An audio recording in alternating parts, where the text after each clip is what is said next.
Chapter 19. Admiral Drake. So Mr. Popper, with Captain Cook, Greta, Columbus, Louisa, Nelson, Jenny, Magellan, Adelina, Scott, Isabella, Ferdinand, and Victoria, was bundled into the patrol wagon and hustled off to the police station. None of his pleas could move the desk sergeant. "That theater manager is pretty mad at the way you busted into his theater, so I'm holding you. I'm going to give you all a nice, quiet cell, unless you furnish bail. I'm putting the bail at $500 for you, and $100 for each of the birds." Of course, Mr. Popper did not have that much money about him.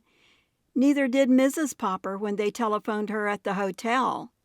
The hotel bill was paid for several days ahead, but she had no cash.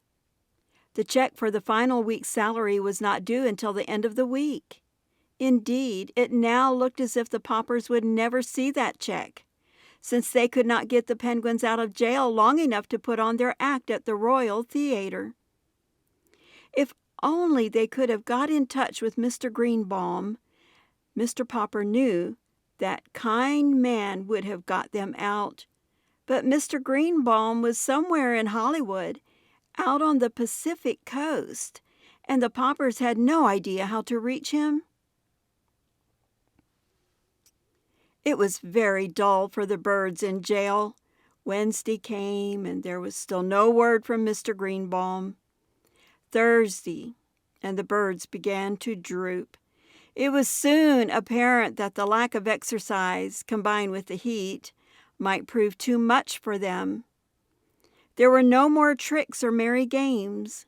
Even the younger birds sat all day in dismal silence, and Mr. Popper could not cheer them up. Mr. Popper had a feeling that Mr. Greenbaum would probably turn up by the end of the week to see about renewing the contract, but Friday passed without any news of him.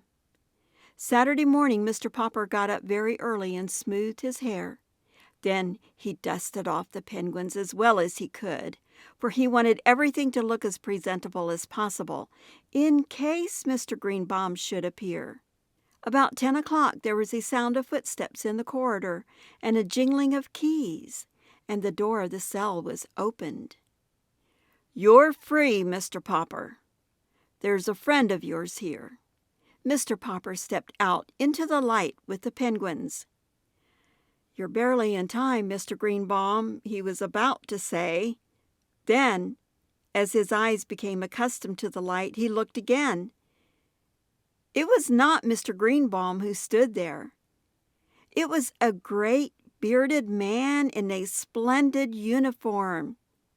Smiling, he held out his hand to Mr. Popper. "Mr. Popper," he said, "I am Admiral Drake." "Admiral Drake!" gasped Mr. Popper. "Not back from the South Pole?" "Yes," said the Admiral. "The Drake Antarctic Expedition ship returned yesterday. You should have seen the reception New York gave us. You can read about it in today's paper. But I read about the trouble you were having over the penguins, and so here I am. I have a long story to tell you." "Could we go to the hotel and talk about it?" asked Mr. Popper. "My wife will be anxious to see us back." "Certainly," said the Admiral, and when they were all settled in the Poppers' room at the hotel, with the penguins clustering around to listen, Admiral Drake began. "Naturally, when I knew that I was coming back to America, I often thought about the man to whom I had sent the penguin.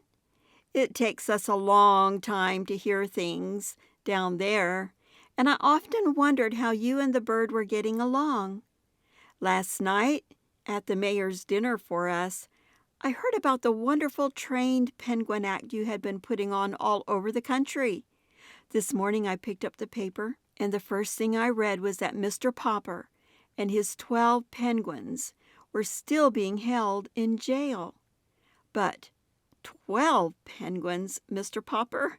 How on earth? Then Mr. Popper told how Greta had arrived to keep Captain Cook from being lonely, and how the little penguins had grown, and how the clever little band had saved the day for the Poppers when things looked bad. "It's amazing," said Admiral Drake. "I've seen a lot of penguins in my time, but never such educated ones as these. It certainly shows what patience and training can do. But now to get to my real point, Mr. Popper. You probably know that I have explored the North Pole as well as the South Pole." "Oh, yes," said Mr. Popper respectfully. "I have read books about both your Arctic and Antarctic expeditions." "Well then," said the Admiral, "maybe you know why we explorers prefer the South Pole?" "Could it be on account of the penguins, sir?" asked Janey, who had been listening very hard. Admiral Drake patted her head. "Yes, my dear. Those long polar nights get pretty dull when you have no pets to play with. Of course, there are polar bears up there, but you can't play with them. Nobody knows why there are no penguins at the North Pole. For a long time, the United States government has been wanting me to lead an expedition up there for the purpose of establishing a breed of penguins. I must come to the point, Mr. Popper. You've had such remarkable success with these birds of yours. Why not let me take them to the North Pole and start a race of penguins there?" Just then, Mr. Greenbaum and another gentleman were announced. They shook hands all around and were introduced to the Admiral. "Well, Popper," said Mr. Greenbaum, "too bad about that mix-up over the theaters. But never mind, here's Mr. Klein, who owns the colossal film company. He's going to make your fortune. You'll be a poor man no longer, Mr. Popper." "Poor," said Mr. Popper. "I'm not poor. These birds have been earning us $5,000 a week." "Oh, $5,000, said Mr. Klein. "What's that? Pin money. I want to put those birds in the movies, Mr. Popper.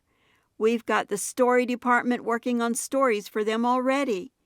Why, I'll put each of those birds under a contract that will keep you and the missus on Easy Street the rest of your lives." "Papa," whispered Mrs. Popper, "I don't want to live on Easy Street. I want to go back to Proudfoot Avenue." "Better consider, Mr. Popper," said the Admiral. "I can't offer you anything like that." "You say those men at the North Pole get lonely because there are no penguins?" asked Mr. Popper. "Very lonely," said the Admiral. "But if there were penguins up there, mightn't the polar bears eat them?" "Oh, ordinary penguins, yes," said the Admiral judiciously, "but not such highly trained birds as yours, Mr. Popper. They could outwit any polar bear, I guess." It was now Mr. Klein's turn to speak. "In every moving picture house in America, little children would have the pleasure of seeing stories acted by the Popper performing penguins," he said. "Of course, if we succeeded in establishing the breed at the North Pole," said the Admiral, "the name might have to be changed a little. I imagine that hundreds of years from now, scientists would be calling them the Popper Arctic penguins." Mr. Popper was silent for a moment. "Gentlemen," he said, "I want to thank you both. I'll give you my decision tomorrow." End of chapter 19.